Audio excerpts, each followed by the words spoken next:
भाई और बहनों, मतलब यह है कि अगर संसार को सहनशील बनाना है तो सभी लोगों को दुनिया भर में हिंदी भाषा का प्रचार और प्रसार करना चाहिए।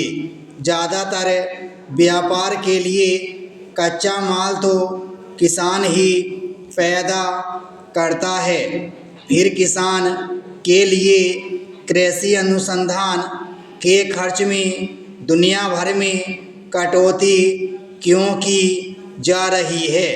कटौती करनी है तो बहुत से और क्षेत्र भी हैं।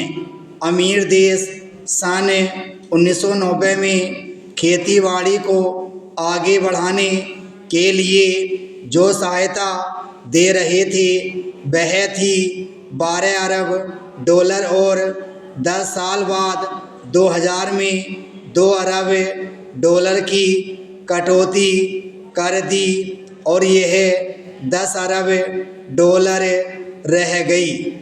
तो पूरी दुनिया को खेतीबाड़ी से जोड़ने की ज़रूरत है, तभी ये दुनिया आपस में लड़ना मरना बंद करेगी। मेरा बस चले तो मैं तो हिमालय की सबसे ऊंची चोटी सागरमाथा, जिसे दुनिया एवरेस्ट कहती है, पर चढ़ूं और पूरे जोर से आवाज़ लगाऊं कि ए धरती के वासियों, बंदूकें छोड़ो और हल उठाओ, नहीं तो आप ही सोचो कि 20 साल बाद 2020 में जब दुनिया की आबादी 8 अरब हो जाएगी तो सबको खिलाने लायक खाद्यान्न कैसे उपलब्ध होगा।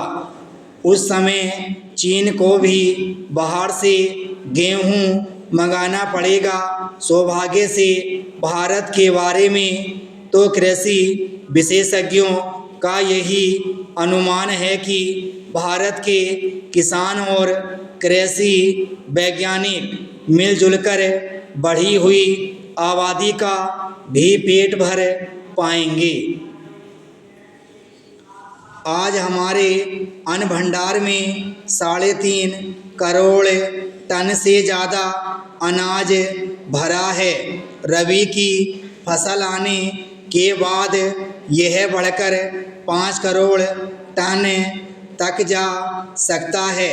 रखने की जगह नहीं है, इसलिए समाज कल्याण के कामों में लगाने और विविध रूपों में निर्यात करने के अवसर बढ़ रहे हैं।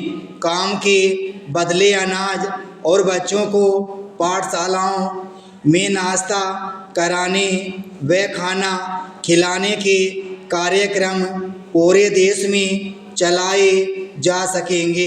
यह एक तरह से दूसरी कृषि क्रांति का ही नतीजा है कि हम 101 करोड़ से ज़्यादा आबादी को अपने खेती में उपजाई फसल से ही खाद्यान्न उपलब्ध करा रहे हैं। खाने वाले तेल की कुछ वर्ष पहले कमी हुई थी। हमने पुरजोर कोशिश की। पिछले कुछ वर्षों में आयात तो घटकर प्रति वर्ष 300 करोड़ रुपये का हो गया। वहीं तिलहनी फसलों और उनसे उत्पन्न पदार्थों का निर्यात 8 गुना बढ़कर 2500 करोड़ रुपये से भी ऊपर हो गया। यह सब फल है किसानों, वैज्ञानिकों एवं प्रसार कार्यकर्ताओं के अथक प्रयास का। इस प्रगति में आज कृषि वैज्ञानिकों का योगदान किसी से छुपा नहीं है, इसे सारी दुनिया मानती है। ब्राह्म स्टोर।